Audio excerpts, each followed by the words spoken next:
Okay. Say it ain't true, man. Where'd you find this? Let's get ready to rumble! This is Phats Barbershop Club. Brought to you by Phats Fresh Cuts. It's more than a barbershop. And here's your host, Ladarius Fat Maimon. All eyes on me. Daddy's working. Welcome to my town. What's up, Rustin? What's up, everybody? I am Fat, and this is Phats Barbershop Club. Real topics, real views from real people. Today, I have in the building, well, on live stream with me right now, Miss Chelsea. Is it? Do you go by Curry? Is it Chelsea Carodine Curry, or is it like how we saying this? I dropped the Carodine and it's Chelsea Brooks. Oh, I said Curry. Cam on my back. I always say Cam Curry. It's Cam Brooks. Yes. Brooks. My bad. But we have Chelsea Brooks in the building, and she's here to talk about something that we all deal with. You can lie and say you don't deal with it. It's cool, but you need to be truth about it. You know, tell the truth about it, and you know she can give us some tips on that, on how to help ourselves conduct ourselves while going through the mental health transition.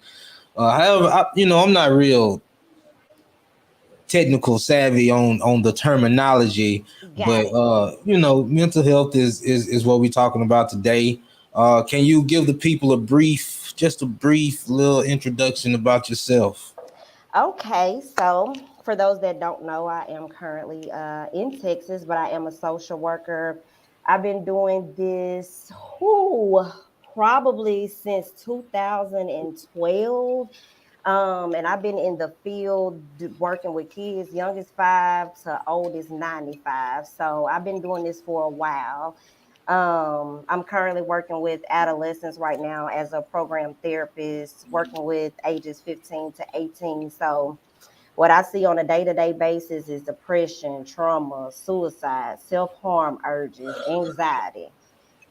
Yeah, that's I don't see those things on the day-to-day, like just out in the open, but I know that there's some people around here that's dealing with that.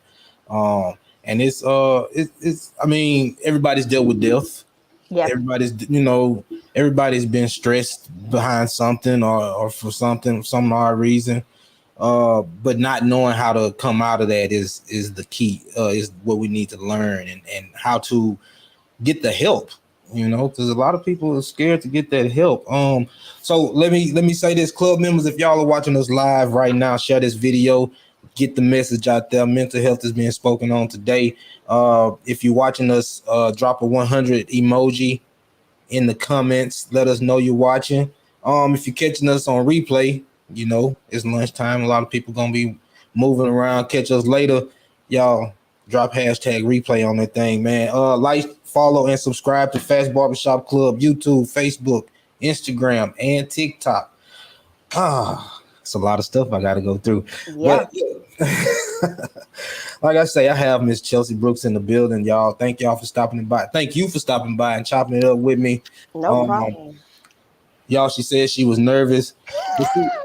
This is the thing. What a lot of people don't know is that, yeah, I do this, and I'm talking to different people every show, but going into it, I'm nervous. I'm nervous just getting out here, and a lot of people I see in the distance, I see social media wise on what they're doing, and I think a lot of people need to know it, but it's not necessarily people that I talk to on a regular. So it's like, oh, let me see, how am I gonna, talk to this person and get these words off the wire. So I'm nervous every show I get into too. Well, I can't tell. I try to do what I can as best I can. So before we get into the show, I want you to say, "What's up, Rustin?" What's up, Rustin? Yeah, we are. I'll be there in the building this weekend. Okay, look at that. She'll be in you're gonna be in Rustin. Rustin, when's the last time you've been in Rustin? Oh man, it's August, May, Easter. Easter. Yep. Yeah, it's Rustin, man. It's It's moving at a little faster pace nowadays. You know. I know when I come down, we be mesmerized. I be like, oh, when they put that Yeah, there, yeah. oh, so it's growing. It's a little better. So like I like to ask people starting off in this thing. We talk about Ruston. It's a Ruston based show. Anybody from Ruston doing things. What when you like you say when you get here you always mesmerize on the stuff that you see. What's one of the first things you do once you come into town? So soon as I get there, I always stop in Grambling because that's typically where we be. I go stay at my dad's house, and then we go to Ruston to visit his grandmother, aunt's house on Sykes Street. Okay, And then he got to always go to Griff's Griff's. because Got we to. don't have one by us. But sometimes we'll just write, oh, we got to go get a daiquiri. We have to get a daiquiri every time because they don't have daiquiri shops out here. They have Yeah. margaritas. And so we got to go to get a daiquiri as soon as we get down there. And probably every day that we down there, we getting a daiquiri. So Look, we got a new spot here. It's called the Dugout. 167 South where the complex yeah. it was Dairy Queen. Now it's a wing spot now. They sell daiquiris. Oh, okay. See, I Yeah, didn't even know that. they just opened up the 1st of June. Okay. Yeah, So so that's a new spot. when y'all get here, y'all gotta come check them out. They do Okay. 2 for 1 Tuesdays. See, that's what I'm talking about. We don't have those options out here in Yeah. Texas.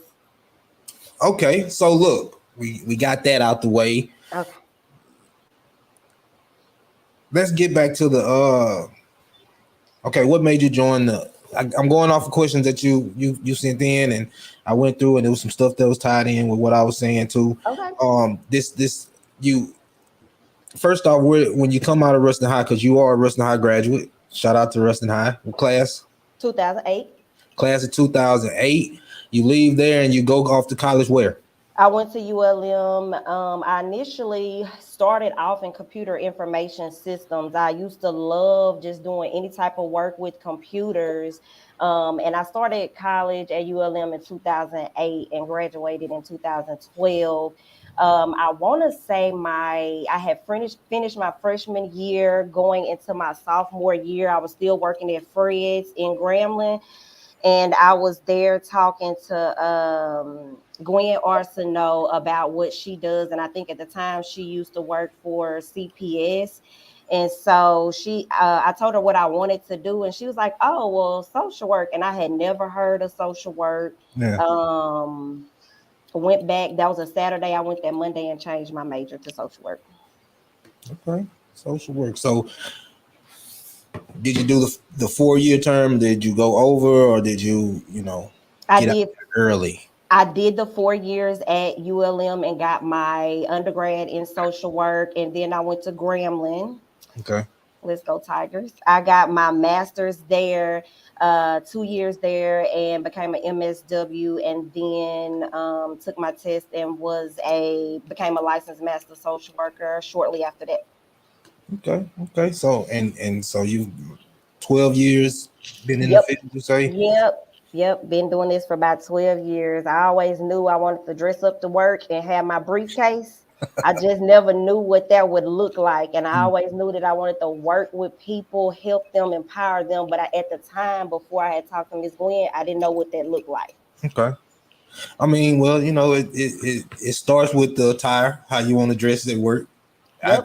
I felt the same way just getting into barbering. Like I want to be able to wear what I want to wear, but still be able to, dress clean and be nice and interact with a lot of people. Other people, yeah. And that's why I chose barbering. Well before I chose anything else, it was always said that I want to do this. I don't know when I'm gonna do it, but this is what I want to do. How do you wait? Let's see. Okay, how do you we all go through things. I'm one of the ones. I'm this type of person. I come to work and I have to deal with different people. I have to be the same person every time, no matter what's going on with me. And so when I come to the shop, it's like all right, whatever problems you had in the car, Yeah, leave it in the car. leave it in the car. Don't even get out the car with it. Right. How do you balance your mental health with your career responsibilities? So it's tough. I ain't gonna lie, it's real tough. In this field, you see some of everything every day. It doesn't matter what specific location or whatever you're doing, but I see a lot of stuff. So just to take you back a little bit before I get to that, I wasn't managing work and my mental health. For those that don't know, my mom passed away in 21. So still dealing with that. I After being off for about a week, I went back to work. I felt that overwhelming feeling of depression, and I was like, "Oh no, is this what my clients be talking about?" I don't like that feeling. Yeah. I brushed that to the side. I said, "No, I got to go back to work. I'm a wife. I'm a kid. I got a kid. I'm gonna be a parent. I got to do this. I got to do that." So I was like, "No, I don't like this feeling. I'm not gonna deal with it." It became too much and too overwhelming for me, Okay. physically, mentally, losing weight, not eating, that dressed up that I was talking about. It was t-shirts and jeans. Everything was just slowly changing over months, to the point that I just couldn't take it anymore. So my self-care is I had to go and get a therapist. Okay. So even though I do therapy with people every day, I had to go and get me a therapist, and got one, I think back in March or so of this year. But a lot of what I do, I'm utilizing my therapist. I take time to myself, Okay. and self-care is like so important. So I joined the gym. I go eat by myself, solo dates, Cam at work, Kaylee at school. I go eat by myself. And I'm just focusing on me, kind of, yes, I have my friends, they have things that they're going through, but I'm not letting that take effect on me because I couldn't do it anymore. So just putting myself first and just doing things that I enjoy, getting back to that place is some of the things that I'm doing to balance my self-care right now and myself. Okay. Okay. So being in the field, it's already hard for people not in the field to go and get therapy. It's hard for them. One, it's hard for people to realize that they need it, and then once Correct. they realize that they need it, it's hard for them to actually go and get the Get help. started. So Correct.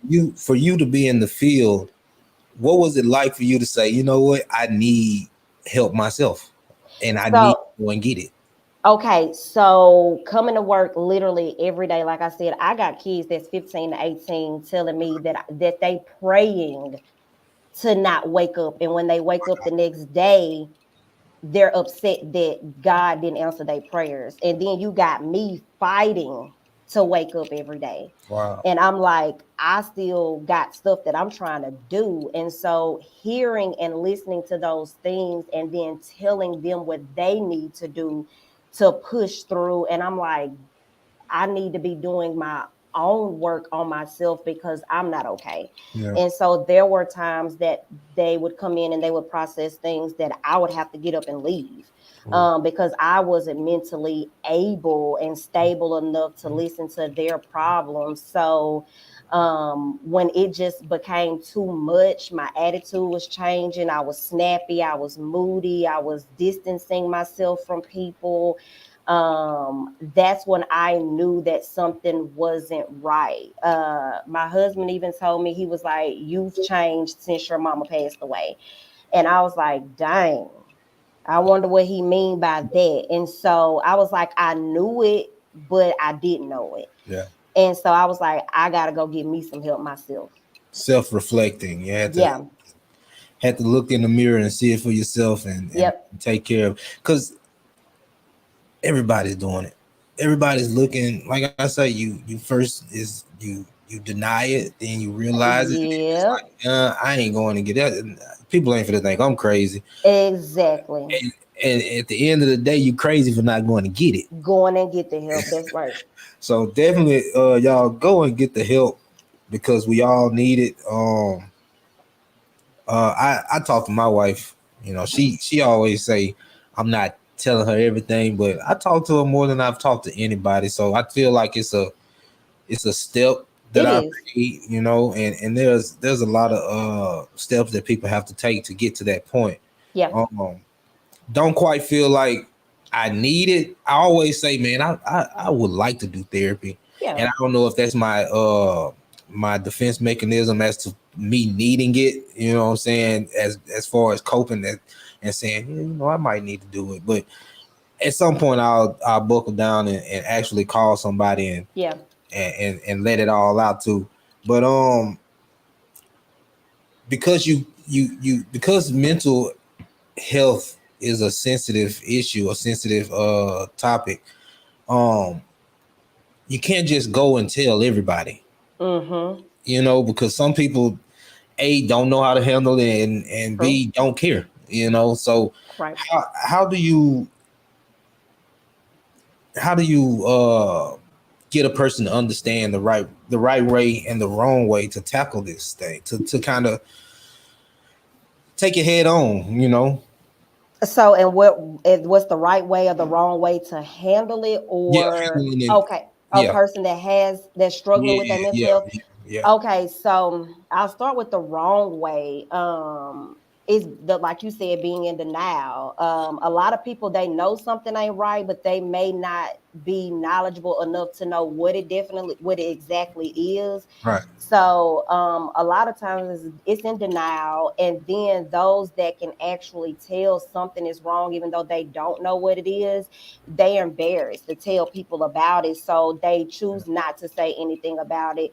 And outside of just brushing it under the rug, people deal with their mental health with substance use and alcohol. They doing drugs and alcohol use because it's numbing them of not having to feel those emotions.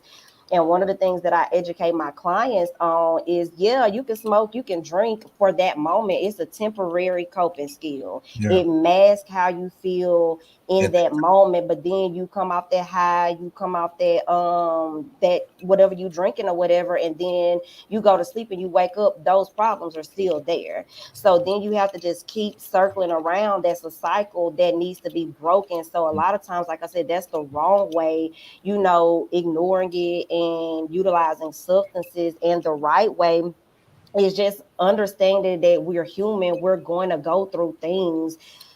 Everybody gonna go through things at the end of the day, but you think about how people are taught to, especially men. Oh, you don't deal with that, you too tough for that, you don't cry. Oh, men don't cry. Oh, you need to brush that off. Oh, we don't do that in this household. So it's a learned behavior. But learning that it's okay, take that stereotype away, and we're human at the end of the day. If you cry, it is okay. yeah. And get you a therapist. Like, it's nothing wrong with it. Even if you don't think that you need a therapist, it's nothing wrong with getting a life coach. Find you somebody that you could talk to, that you can trust. Even if you're not ready to make that step to talk to a therapist or a coach, find somebody, a friend, a pastor, or someone that you trust, that you can talk to. Yes, indeed. Um, Oh, first, before I get to the next thing, I want to say shout out to all the men that I have been seeing that have been saying that they are seeking therapy, seeking help. Along my timeline, I see a lot of people that I know personally that are saying they're going, you know, they're seeing a therapist and getting their life straight on that aspect. But you know, shout out to y'all because men are going out now Yes. slightly, but is, you know, it's still some work behind it. But Yeah. I've seen where a lot of guys are, you know. So shout out to y'all women that's pushing us to go and get that help, you know. Yes. Yes. So in your field, what are some of the achievements that you've accomplished as far as projects that you had to handle?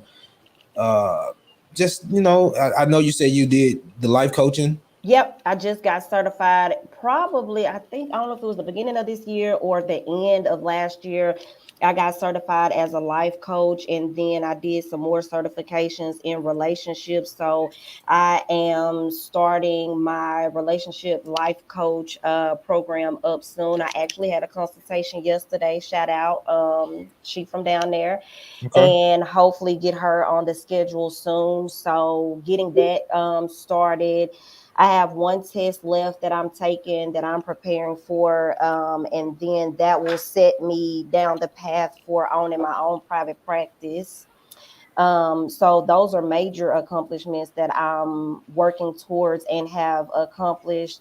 And then just some of the things that I've done down there. I think I put on like 2 mental health seminars, and I encourage men and women to come. I'm thinking about doing another one this year, Okay. because it's just educating, the community on what mental health is and what it looks like. And then I've had 2 goal getters events where that one was strictly for women, though. And I'm thinking about broadening that to men and women where they got goals that they want to work on. And then we come in, we strategize how we going to accomplish those goals. Because we always say, oh, I want to do this and I want to do that. But we never sit down and take the time to write down the steps that we need to take to achieve that goal. Okay. We got a question coming in. Can you see questions? I mean comments? You No. can't. Mm-mm. Okay.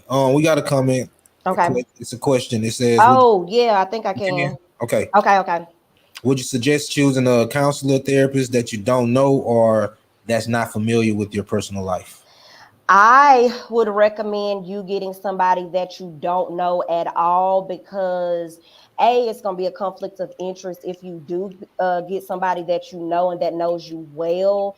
Now, a coach is different, Okay. because they're not under the same ethical standards that counselor or therapist is up under. But if it's someone that you've heard of because people have talked about them, that's okay. But someone that you personally know, like maybe y'all go to the same church, but y'all don't know each other, Yeah. I wouldn't recommend anyone like that, because it's a conflict of interest. And then it'll be the fear of if they're going to, spread your business or not. They're not supposed to, but you never know.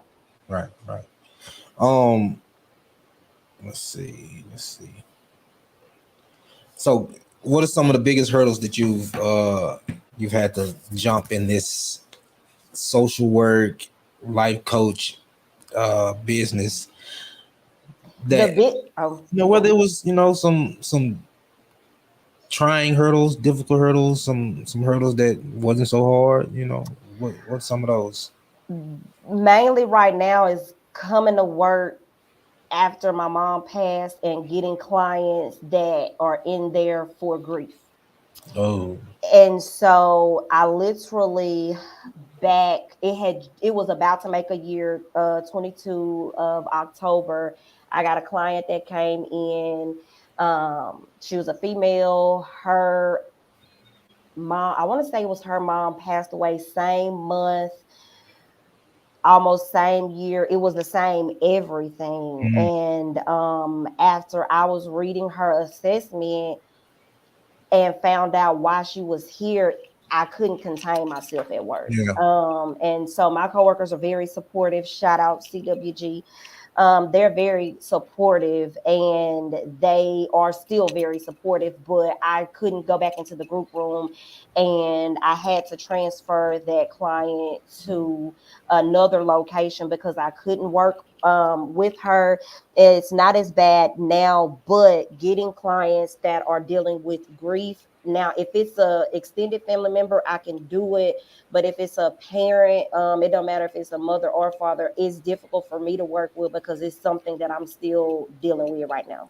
yeah. That it's a tough thing. I lost my mom in May of 2020. Yeah, Mm, May of 2020. yeah. Um, the last time I saw her was Mother's Day, and she died on that Tuesday. Yeah, on that Tuesday after Mother's Day, and that it's one of those things where it's like for me that on that Mother's Day she was just like stay, and I was just like I'll come back later, or I'll call you later, and then end up calling her, not answering, and then next thing you know, she's sick, and then the day after that is, Same. it's to her demise. So it's Yep. like, Yep. I dang, deal with that. you know, I deal with that right now. I talked to her that Wednesday. We didn't talk that Thursday. I called that Friday morning and she was gone yeah, before I could even talk to her. So that's something that I still struggle and deal with. And that's why I said when I have to deal with other clients that deal with grief, it's real rough on me. yeah, it's definitely a rough thing. I had to take something that I always tell people and use it for myself. I had to tell people it never gets easy, but you have to keep pushing. That's right. And That's what I keep telling myself. that's what I have to tell myself all the time. It never gets easy, but you have to keep pushing. Yep. So to you, it never gets easy. Keep pushing. Thank you. Um, you got anything else before we move along? You want? No, I'm good. You good? Yep. Okay. Right now, because we're winding on down in the show, the last thing I want you to do is give the people some advice on how to be a good friend to someone who's dealing with mental health. Be supportive. I remember the first time that I told somebody that I was struggling with anxiety, they told me I was crazy. So be supportive, listen to them. Don't always try to be the problem solver. A lot of times we don't always want someone to help us solve our issues. We just want someone to listen. So if you got a friend that's coming to you and saying that they got a problem, ask them, okay, is this the time you want me to listen, or is this the time that you want me to help you, solve your problem? But mainly just be supportive and ask them what is it that you can do to help them. Okay, good. Right now, we're about to do our Fast Five segment of the show. Okay. Five. Hit me. Fast Five, Fast Five, Fast Five. What I do is I ask you five random questions. I know what they are. It's Okay. nothing that's gonna bust your brains or anything, Okay. but it's something to have fun with right now. Okay. All right. And I look at a lot of podcasts myself and I just kind of grab stuff from them that they have. And it was one that I was quite fond of. The first one is list 3 rappers or singers who act. Who act? Who act. Oh, T.I., Ice Cube. You said rappers. Oh Or man. singers. Rappers or singers. Oh, Beyonce. Beyonce ain't no, I'm just Obsessed, whatever her movie called. mine would be Tyrese, Oh yeah. Ludacris, and LL Cool J. I was gonna say. I know I said a whole male list, but those would be the 3. Okay. All right. Next one. Last TV show you binged. Girlfriends. Mm-hmm. I just binged Lethal Weapon. Oh, I ain't never seen it. With Damon Wayans in it. Yeah, it's a good one. Okay. But Girlfriends, y'all, that was one of my favorite shows. I ain't gonna lie. Favorite shows because it was like you got all the coming up in the dating world. Oh yeah. You wanted to get different perspectives of and different characters and different characteristics of women. You Girlfriends definitely was got the show it. to watch. It definitely gave me a lot of insight on how to treat bougie, how to treat free, how to treat free. it taught you how to do all of that. So how to be married. So it was everything. I like Girlfriends. I like Girlfriends. Let's see. This is one of my favorite ones. I always like to ask this one. Who's the real villain in the movie Waiting to Exhale? Not Waiting to Exhale. Thin Line Between Love and Hate. Darnell, which was Martin, or Brandy, which was Lynn Whitfield.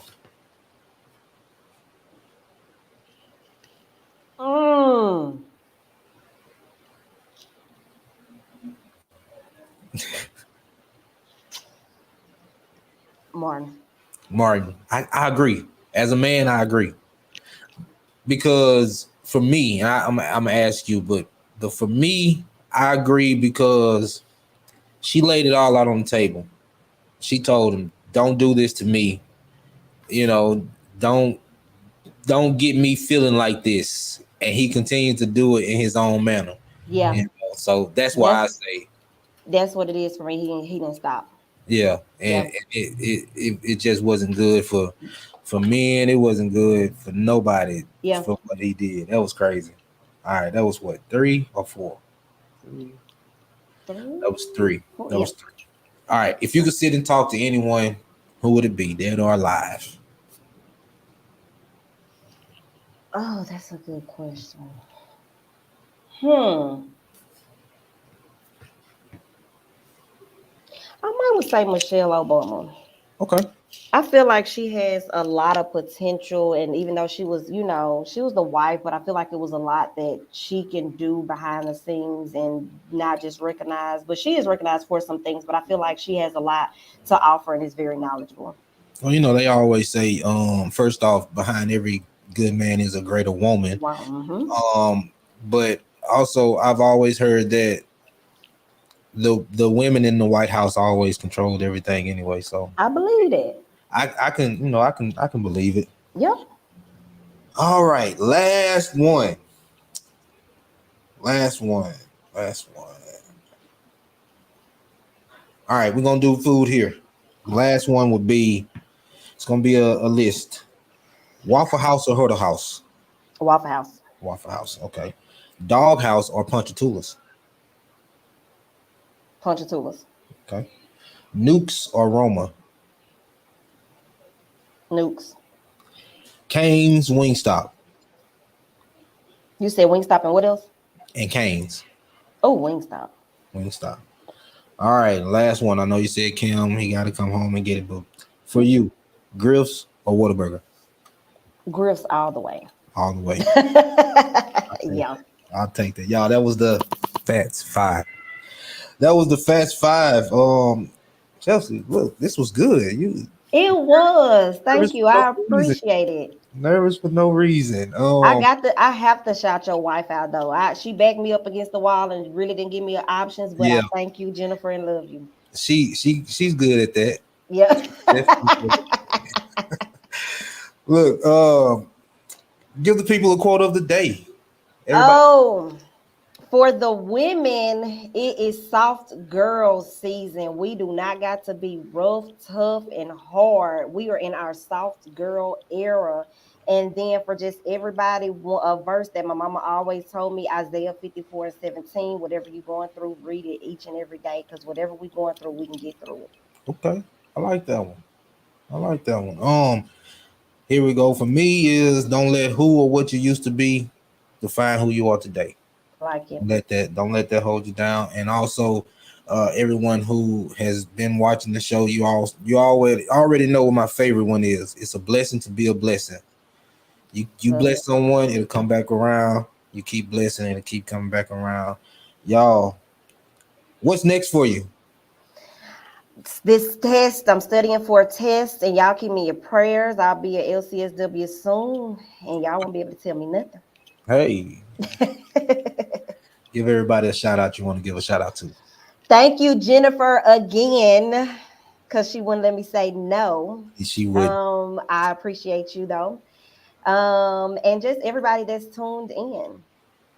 Yeah, shout out to my wife, my kids. I got one in the back room. She back there coughing her lungs up, and oh no. I got my son. I got to pick him up from powerlifting practice. He just texted me, and he right on time. We got the show done. I thank you for tuning. I thank you for coming on the show. No problem. Thank you. Don't hesitate to do any more podcasts. Somebody reach out to you, you jump on it, you do it. I will. Y'all done broke me in. And we got to talk about, she was telling me you want to start your own. We got to talk about that. Yes. Start it, because there's nothing to it. Yes. Just what you're doing right now. That's all you got to do. Okay. Well, I will definitely be in touch with y'all. All right. Thank y'all for tuning in to Phats Barbershop Club. Real topics, real views. And today I had a real one in the building. We talked about mental health. We we dug into it. I know it's much more that we can touch bases on. But that's another show, another time, another day. Y'all tune in for the next one we got coming up. It'll be a surprise because it'll be a surprise to me too who will come on. I don't know. But don't forget to follow us on YouTube, Facebook, Instagram, TikTok, Phats Barbershop Club. You got a social media you want to give out? I am no longer on Facebook, but I will be soon. I have my Instagram, Therapy with Chelsea, or Cree_Carodine 21. But I'll be back on Facebook soon. It's Chelsea Brooks. Okay. Therapy with Chelsea is a good podcast name. Go with it. Oh, there we go. Go with it. Y'all, thank y'all for tuning in to Phats Barbershop Club. Join us next time. Let me get another what's up, Rustin? What's up, Rustin? And we are out. What's up, Rustin? Thank you for listening to my daddy Phat on Phats Barbershop Club.